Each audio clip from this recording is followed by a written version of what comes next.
as a friend.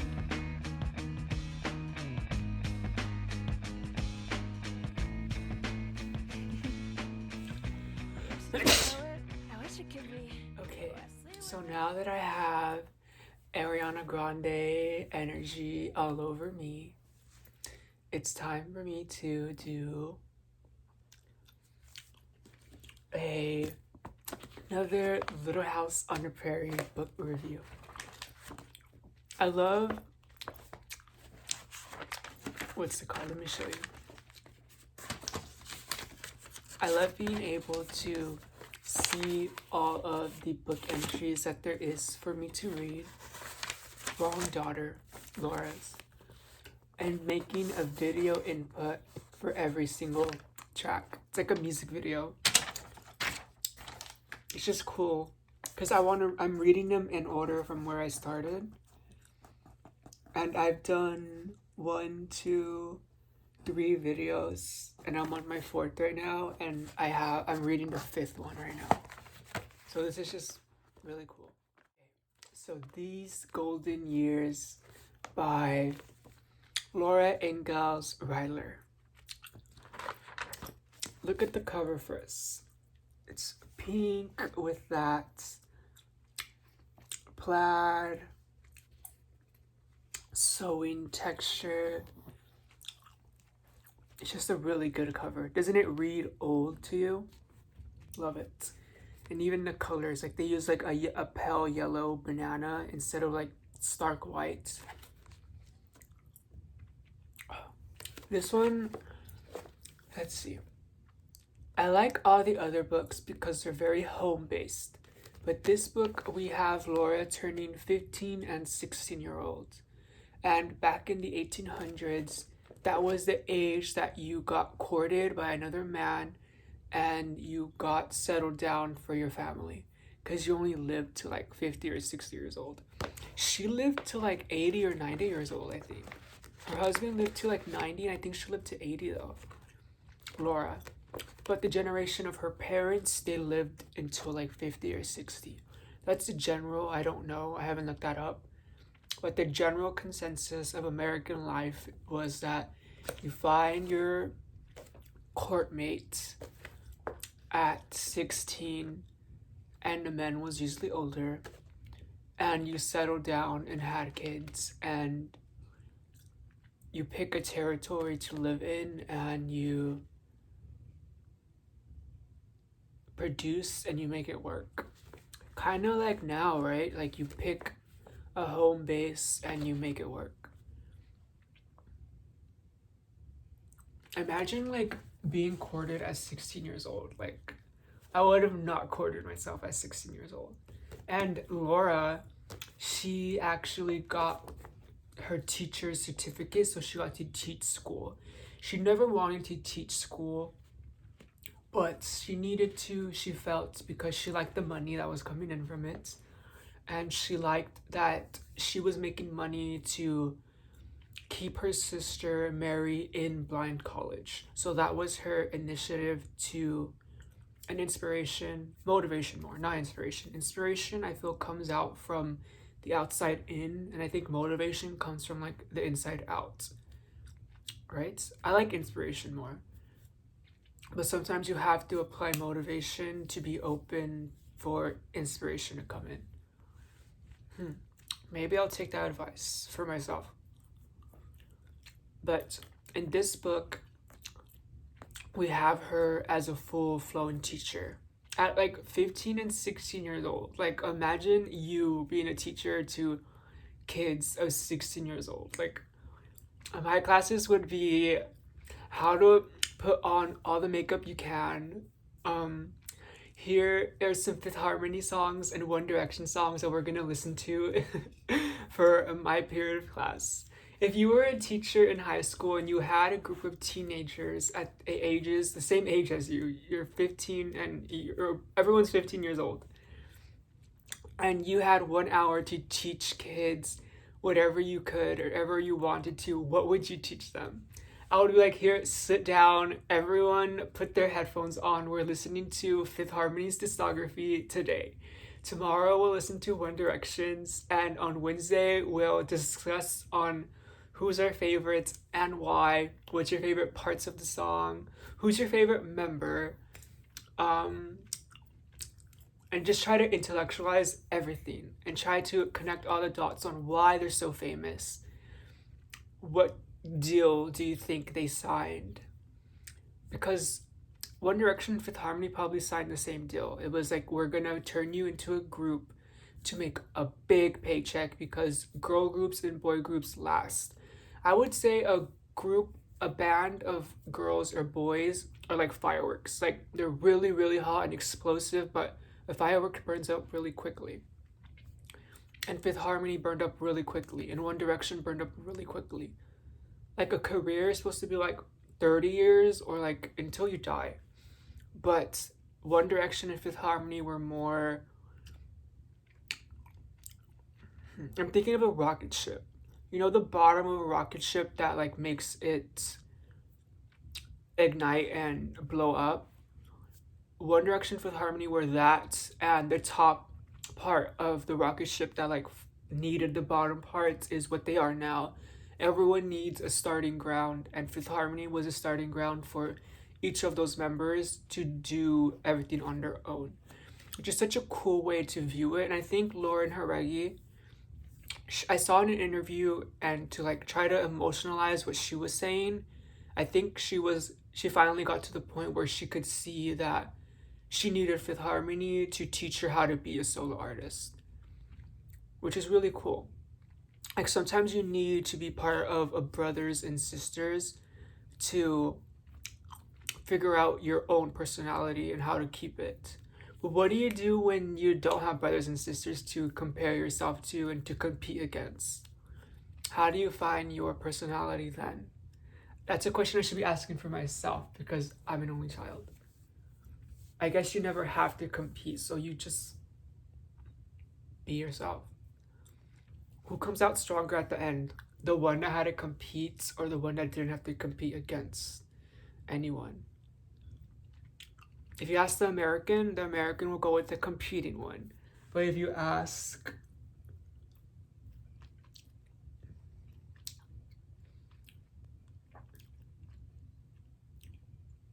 someone who experienced moments of solitude, which we all will and which we all have, they'll say that the one on their own is what you're supposed to do. Sometimes though, there's a reason why some people are Aries and some people are Libras. And Aries is here to experience everything through their own actions, own thoughts. I would say Laura is an Aries, and it even comes out in dialogues of the book. She tries to invoke and remind Almanzo, her boyfriend, that she's independent and that she doesn't want to live she doesn't want to be a housewife because she likes the money and she likes her independence and she likes dating. She likes looking forward to Sundays and Saturdays where she gets to hang out with her boyfriend, but throughout the week they don't see each other. She has something to look forward to. So it's like the beginning phases of a relationship is what this book is about, which is really cool to see because it's what we want now, right? We don't want to see the person we're dating with every single day. I know I wouldn't, because A, I would be bored. B, I like to get ready to be myself, not just be myself. Does that make sense? And I think that's what Laura was trying to say. And she's 16. Like, what do you know at 16? At an age where you don't have the internet, you just know what your mom and your dad taught you. And now it's the same thing. You just know what your mom and your dad taught you, but now you have the internet, and now you're looking at a whole bunch of other people's that they only know what their parents taught them. That's why you don't go to middle schools and high schools in your own neighborhoods. Oh my God, that's funny, because everyone around you has only seen what's around them. And sometimes you want to see more. Sometimes you want to be the new kid in school, right? And if you never had that experience, then I would hate living in my own hometown too, you know? And sometimes I do, but That's more just angst ridden, and I'd rather take that angst ridden energy and make it into, I guess it's motivation, and make it into something like a song, a video, instead of just loathing in it. But that's advice that I tried to take for myself, and I hope I can tell you to do the same. Because you're not your hometown. You are not what your parents taught you.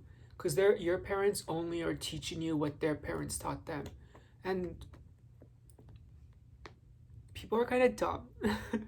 Our parents didn't have the internets around them, which is good, which is bad, because they haven't seen that they are part of a world and not part of their area code. The same thing with parents, our generation's parents right now. They grew up knowing that you go to work, you get money, and you pursue happiness, American concepts. But we, the younger kids, 20 years old and younger, thanks to the internet and telephones, we get to learn that we're actually here to be part of our parents' story, yes, but we're more here to write our own story.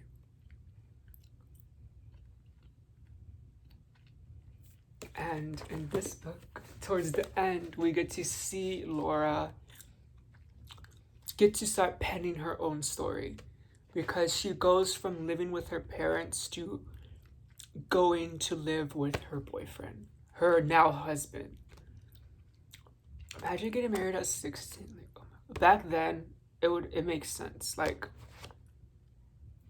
it just makes sense. Like, you're bored. Why not get married? I guess that's why people still get married at 18 today, because they're bored. They're bored with their relationship. They're bored with their hometown. They're bored with their life. Let's get married, because it might invoke inspiration. I don't know. Sometimes you need to get married, though, to get divorced, to get stronger. Sometimes you need to get a sickness that's uncurable to get sick and find faith in yourself and find faith outside of yourself. And then out of nowhere, you get better and you get healthier. But now you have a sense of faith that you never would have discovered before. Isn't that like a crazy thing to know or to believe? If you know that while it's happening, I think that's what faith is, right? But if you don't know that, then it feels like faith doesn't exist. Okay, let me get back to this book. Let's read this page. After that, they went on across the prairie until they came to the Black Hills. There they found shelter from the fierce prairie winds, but the going was hard because the valleys were full of snow and the hills were steep.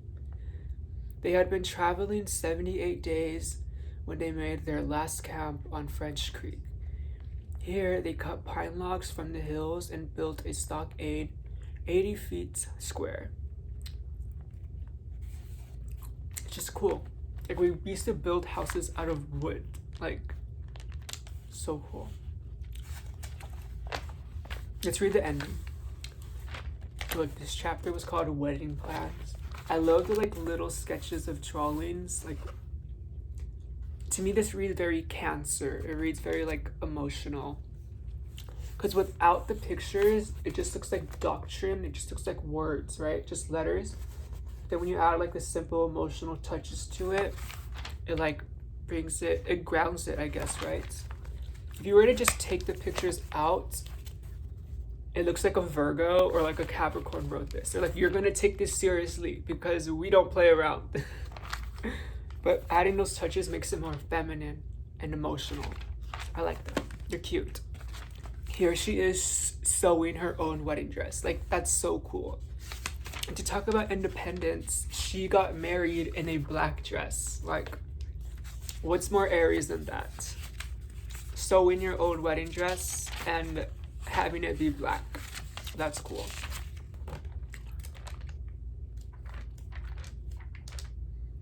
Oh my god.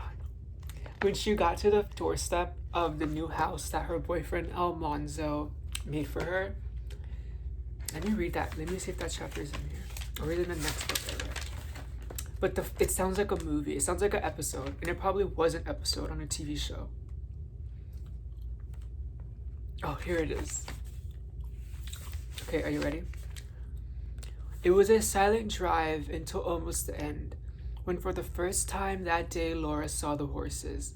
She examined. Why, you are driving Prince and Lady. Those are the horses. Prince and Lady started this, Almanzo said, so I thought they'll like to bring us home. And here we are. Prince and Lady were Almanzo's horses that used to pick Laura up every single weekend to take her home from her job to go visit her old family. And he's been training new younger horses at the moment, but he rode Prince and Lady on this page of her book to go pick her up as the first time again. It's so weird. You can have a lot of first times with the same person. You can have a lot of first times in your life. I want to read when she first walks into the house, so give me a second. Oh, right here. Here's my favorite step. Oh my god. Okay. On the doorstep lay a large brown shepherd dog that rose and politely wagged to Laura as she beggly stopped. Hello, sheep, Almanzo said. He helped Laura down and unlocked the door. Go in while I put up the horses, she told him.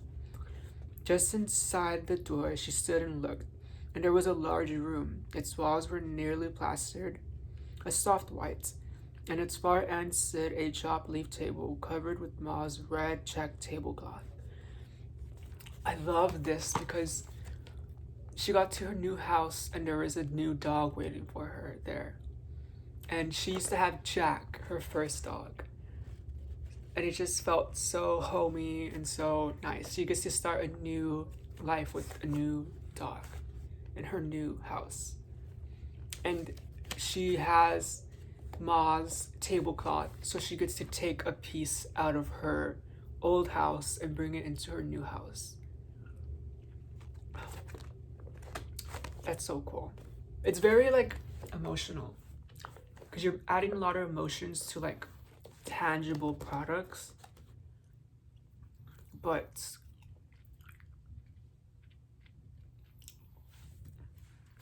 when there is nothing else to do, might as well make life more emotional for yourself, because you can't make $1 emotional, but you can make the thing you buy with it emotional, I guess, right?